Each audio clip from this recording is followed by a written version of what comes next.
Hello, जय हिंद, वंदे मातरम। दोस्तों, सभी भाई बहनों गणियों का स्टडी बेस सांग में स्वागत है। आज हम लोग डिस्कस करेंगे उत्तक को, जिसको इंग्लिश में हम लोग क्या कहते हैं, टिश्यू कहते हैं।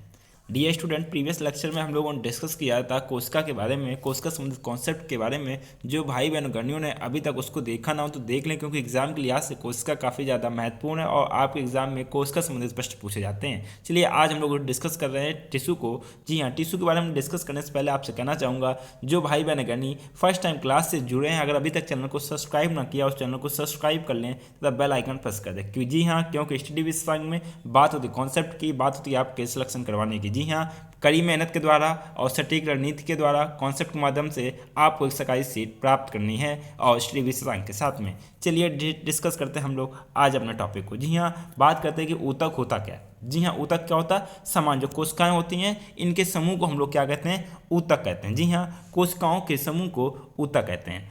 कोशिका का अध्ययन क्या कहलाता है? कोशिका का अध्ययन आपका हिस्टोलॉजी। जी हाँ, कॉपी में नोट डाउन कर लें। अगर आपको मालूम है कि कोशिका क्या है, कोशिका के समूह को क्या कहते हैं? ऊतक कहते हैं। और ऊतक का अध्ययन क्या कहलाता है? आपका हिस्टोलॉजी कहलाता है। जी हाँ, हिस्टोलॉजी कहलाता है। बात करते हैं कि हिस्टोलॉजी के जनक किससे कहते हैं। जी हाँ, अध्ययन कहलाता है, इसके जनक किससे कहते हैं? इसके जनक आपके कहा जाता है मालगिली को। जी हाँ, किसको कहा जाता है? मालगिली को बोलते हैं हिस्टोलॉजी। जी हाँ, हिस्टोलॉजी का जनक या ऊतक का जनक। नेक्स्ट पॉइंट आपके सामने। जी हाँ, बात करते हैं ये ऊतक का कैसे क्या विकास हुआ, कौन से जीव में सबसे पहले हुआ। जी हाँ, सबसे पहले ऊतक का विकास जो संघ होते हैं उसमें आपका सिलेंटेटा संघ। जी हाँ, सिलेंटेटा संघ के जीव हाइड्रा जेलीफिश में हुआ सबसे पहले ऊतक का विकास। जी हाँ, सबसे पहले ऊतक का विकास आपको नोट डाउन करना है। टू द पॉइंट हम लोग बात करेंगे। एग्जाम में पूछा जाएगा कि ऊतक का विकास सबसे पहले कौन से संघ में हुआ। आपका सिलेंटेटा संघ में हुआ, आपको पोरीफोरा दे देगा और भी आपको प्रोटोजोआ दे देगा। तो आपको याद रखना सिलेंटेटा संघ में सबसे पहले ऊतक का विकास हुआ और किसमें हुआ? आपका हाइड्रा जेलीफिश। जी हाँ, हाइड्रा जेलीफिश में ऊतक का विकास हुआ। कॉपी नोट डाउन कर लें, to the point. Next point आपके सामने। जी हाँ, बात करते हैं ऊतक कितने प्रकार का होता है। जी हाँ, ऊतक आपके 4 प्रकार के होते हैं। कौन कौन से होते हैं? एक आपका होता है संयोजी ऊतक, सेकंड आपका होता है तंत्रिका ऊतक, थर्ड आपका होता है पेशी ऊतक। जी हाँ, इसमें एक पॉइंट छूट गया, चौथा, उसको भी आप लोग नोट डाउन कर लें। जी हाँ, चौथा आपका होता है उपकला। जी हाँ, कौन सा? कॉपी नोट डाउन करना सभी स्टूडेंट को। उपकला या आपका एपिडोज। जी हाँ, उपकला या फिर आपका एडीपोज। एडीपोज कॉपी में नोट डाउन कर लें। ऊतक कितने प्रकार के होते हैं? ऊतक 4 प्रकार के होते हैं। एक आपका संयोजी ऊतक, सेकंड आपका तंत्रिका ऊतक, थर्ड आपका पेशी ऊतक और फोर्थ आपका उपकला या एडीपोज ऊतक। चलिए इनके बारे में भी हम लोग डिस्कस करते हैं। संयोजी ऊतक क्या होता है? संयोजी ऊतक की हम लोग बात करते हैं। यह शरीर के विभिन्न अंगों को, जी हाँ, विभिन्न अंगों को आपस में जोड़ने का काम करता है। जी हाँ, शरीर के विभिन्न अंगों को जोड़ने का काम करता है। जैसे एग्जाम्पल के तौर पर हम लोग अगर देखते हैं तो अस्थि हमारी संयोजी ऊतक के द्वारा जुड़ी होती है, रक्त, लसिका, ये सब संयोजी ऊतक के उदाहरण हैं। इसमें जो इंपॉर्टेंट पॉइंट उसको भी नोट डाउन कर लें। जो अस्थियां होती हैं तरल संवहन या ऊतक की बनी होती है। जी हाँ, तरल संवहन ऊतक की बनी होती अस्थियां या हड्डी की हम लोग बात करते हैं। हड्डी को क्या बोलते हैं? अस्थि बोलते हैं हिंदी में। एक दूसरा नाम है अस्थि, हड्डी, बोन। ये सब एक दूसरे के समानार्थी शब्द हैं। हिंदी का भी ज्ञान साइंस की क्लास में। नेक्स्ट हम लोग बात कर रहे हैं तंत्रिका ऊतक की। जी हाँ, तंत्रिका ऊतक की। जी हाँ, तंत्रिका ऊतक क्या होता है? तंत्रिका ऊतक का मस्तिष्क बना होता है। जी हाँ, तंत्रिका ऊतक का मस्तिष्क बना होता है। यह सूचनाओं का आदान प्रदान करते हैं। जी हाँ, इसके द्वारा सूचनाओं का आदान प्रदान होता है। हमको महसूस होता है कि कौन सी घटना कब घटित हुई या फिर ठंडा गर्म संवेदनाओं, ये सब तंत्रिका ऊतक के माध्यम से ही संभव हो पाता है। नेक्स्ट पॉइंट आपके सामने पेशी ऊतक की बात करते हैं। जी हाँ, पेशी ऊतक क्या होता है? कभी नोट डाउन करना सभी स्टूडेंट को। जी हाँ, पेशी ऊतक इसकी मांसपेशियां बनी होती हैं। जी हाँ, इसकी मांसपेशियां बनी होती हैं और यह शरीर की रक्षा करते हैं। जी हाँ, शरीर की बाहरी परिवेश से रक्षा करती हैं आपकी पेशी ऊतक। फोर्थ आपका सामने है, फोर्थ उपकला या एडीपोज ऊतक। जी हाँ, उपकला या एडीपोज ऊतक, इससे त्वचा बनी होती है। जी हाँ, इससे त्वचा बनी होती है। यह वसा को, जी हाँ, वसा को क्या कहती हैं? वसा को संग्रहित करती हैं या एब्जॉर्ब करते हैं। बुढ़ापे में वसा की कमी के कारण चेहरे में झुर्रियाँ जो आपकी आती हैं, ये इसी कारण आती हैं, क्योंकि आपका एडीपोज ऊतक के कारण ही चेहरे में झुर्रियाँ होती हैं, क्योंकि जो वसा है वो आपकी कम हो जाती है, इस कारण झुर्रियाँ आ जाती हैं, खाल आपकी लटक जाती है। नेक्स्ट पॉइंट आपके सामने है कंकाल तंत्र के बारे में भी आज हम लोग थोड़ा सा डिस्कस करेंगे, क्योंकि चैप्टर काफ़ी लंबा हो जाता है, इसलिए हम लोग कंकाल तंत्र के बारे में डिस्कस करेंगे थोड़ा सा, बाद बाकी हम लोग नेक्स्ट लेक्चर में भी डिस्कस करेंगे। पहले बेसिक हम लोग समझते हैं कि कंकाल तंत्र होता क्या है। कंकाल तंत्र हमको एक सीधा खड़ा बनाए रखता है। जी हाँ, जो शरीर को संतुलन बनाए रखता है उसको हम लोग क्या कहते हैं? ऐसा तंत्र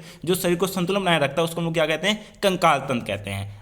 डायरेक्ट टू द पॉइंट अगर बात करते हैं तो कंकाल हमें सीधा खड़ा रखता है। जी हाँ, कंकाल के माध्यम से हम लोग सीधे खड़े हो सकते हैं और स्थिरता प्रदान करता है, एक ही जगह पर स्थिरता या खड़े हो सकते हैं, इसको हम लोग स्थिरता कहते हैं। कंकाल की मदद से जीव जंतु आसानी से गति करते हैं। जी हाँ, जीव जंतु आसानी से गति करते हैं। नेक्स्ट पॉइंट की हम लोग बात करते हैं कि कंकाल कितने प्रकार का होता है। तो कंकाल आपका 2 प्रकार का होता है। जी हाँ, कौन कौन से कंकाल आपके हैं? एक आपका होता है बाह्य कंकाल, दूसरा आपका होता है अंतः कंकाल। चलिए डिस्कस करते हैं हम लोग बाह्य कंकाल क्या होता है। जी हाँ, बाह्य कंकाल क्या होता है?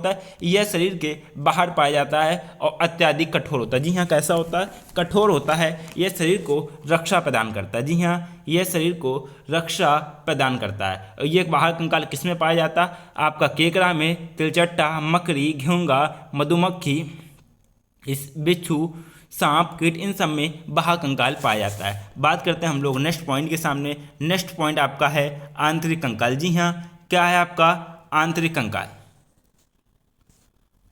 आंतरिक कंकाल यह शरीर के अंदर पाया जाता है, जैसे मानव, बकरी, कुत्ता आदि। नेक्स्ट पॉइंट आपके सामने, कछुए के जो पीठ का बाह्य कंकाल है तथा पैर व पूंछ में आंतरिक कंकाल होता है। जी कछुए की बात करें, जो कछुए के जो पीठ का जो बाहरी भाग होता है उसको हम लोग क्या कहते हैं? वो बाह्य कंकाल का भाग होता है। जबकि पैर व पूंछ की बात करते हैं तो ये आपका आंतरिक कंकाल का भाग होता है। जी हाँ, आंतरिक कंकाल का भाग होता है। वैसे कंकाल को 2 भागों में बांटते हैं, एक आपका उपास्थि, दूसरा आपका अस्थि। जी हाँ, एक आपका उपास्थि, दूसरा अस्थि। उपास्थि की बात करते हैं जिसको कार्टिलेज बोलते हैं। यह कैसा होता है? यह मुलायम होता है। जी हाँ, कैसा होता है? यह मुलायम होता है, क्योंकि इसमें कैल्शियम फास्फेट, जी हाँ, कैल्शियम फास्फेट पाया जाता है। जी हाँ, कैल्शियम फास्फेट CA3PO4, CA3 आपका नीचे हो जाएगा CA3PO4। इसमें कैल्शियम कार्बोनेट नहीं पाया जाता। जी हाँ, कार्टिलेज में उपास्थि जिसको बोलते हैं, इसमें कैल्शियम फास्फेट पाया जाता है, इसमें कैल्शियम कार्बोनेट नहीं पाया जाता। एग्जाम में प्रश्न पूछ लेता है। नाक, कान व सभी बड़ी हड्डी के सिरे पर कार्टिलेज पाया जाता है। जी हाँ, उपास्थि पाया जाता है। नेक्स्ट पॉइंट आपके सामने है, अस्थि क्या होती है? जी हाँ, अस्थि क्या होती है? जी हाँ, यह कठोर होता है क्योंकि इसमें कैल्शियम फास्फेट और कैल्शियम कार्बोनेट दोनों होता है। जी हाँ, क्या होता है? इसमें कैल्शियम फास्फेट तथा कैल्शियम कार्बोनेट दोनों होता है। अस्थियों में लगभग 60% कैल्शियम फास्फेट पाया जाता है। जी हाँ, क्या पाया जाता है? 60% कैल्शियम फास्फेट पाया जाता है। नेक्स्ट पॉइंट आपके सामने, अस्थियों में ओसिन नामक प्रोटीन पाया जाता है, जबकि कार्टिलेज में कार्डिन नामक प्रोटीन। जी हाँ, अस्थियों में आपका कौन सा प्रोटीन पाया जाता है? ओसिन। जबकि कार्टिलेज उपास्थि की बात करते हैं उसमें आपका कार्डिन प्रोटीन पाया जाता है। अस्थियों में अधिकतम घनत्व 30 वर्ष की आयु में आता है। जी हाँ, अस्थियों में अधिकतम घनत्व या संघनता पाई जाती है आपकी 30 वर्ष की आयु में आता है। नेक्स्ट पॉइंट आपके सामने, कंकाल के बारे में हम लोग बात कर रहे थे। जन्म लेने वाले शिशु में लगभग कितनी हड्डियां होती हैं? जन्म लेने वाले शिशु में लगभग 300 अस्थि, बाल्यावस्था में 208 हड्डी और वयस्क में 206। जी हाँ, वयस्क में कितनी? 206 हड्डी। नेक्स्ट पॉइंट आपके सामने है, जब अस्थि का मिलान होता है उसको हम लोग क्या कहते हैं? जब हड्डी से हड्डी मिलती है तो आपका लिगामेंट कहलाता है। मांस और अस्थि जब मिलती है उसको टेंडम, और मांस मांस आपका सेलिक्सर। जी हाँ, सेलिक्सर कहलाता है। कंकाल को 2 भागों में बांटा गया। कौन कौन से आपके अंग हैं? एक आपका उपांगी, दूसरा आपका अच्छी। जी हाँ, एक आपका उपांगी अंग होता है, दूसरा आपका अच्छी अंग होता है। डियर स्टूडेंट, नेक्स्ट लेक्चर में हम लोग इसके आगे बात करेंगे उपांगी और अच्छी की। तब तक के लिए आपसे कहना चाहूँगा क्लास को डिटेल से देखिए तथा नोट्स को बनाइए, तथा कोई भी कंफ्यूजन या डाउट हो कमेंट बॉक्स में अवश्य पूछिए। जी हाँ, कमेंट बॉक्स में आपको जरूर पूछना है, जिसमें कंकाल तंत्र की जो संधियां हैं और भी काफ़ी सारी चीज़ें हैं उनको हम लोग डिस्कस करेंगे। सारी चीज़ों को डिस्कस करेंगे, एक भी पॉइंट आपका छूटेगा नहीं। और आपसे कहना चाहूँगा जो भाई बहन अगर फर्स्ट टाइम क्लास से जुड़े हैं, अगर अभी तक चैनल को सब्सक्राइब ना किया हो चैनल को सब्सक्राइब कर लें तथा बेल आइकन प्रेस कर दें, क्योंकि स्टडी विशेषांक में बात होती है आपके सिलेक्शन की, बात होती है आपको सरकारी सीट दिलाने की। तथा टेलीग्राम चैनल से जुड़ने के लिए डिस्क्रिप्शन में टेलीग्राम की लिंक है, या फिर आपको सर्च करना है स्टडी विशेषांक। जी हाँ, क्या सर्च करना? स्टडी विशेषांक आपको सर्च करना है और वहाँ पर आपको जुड़ना है, जहाँ पर आपको क्लास का नोटिफिकेशन PDF ऑनलाइन है और भी काफ़ी सारी चीज़ें आपको प्रोवाइड कराई जाएंगी। आप लोग खुशहाल रहिए, मस्त रहिए, अच्छे से तैयारी कीजिए। इसी के साथ में आपसे जय हिंद, वंदे मातरम।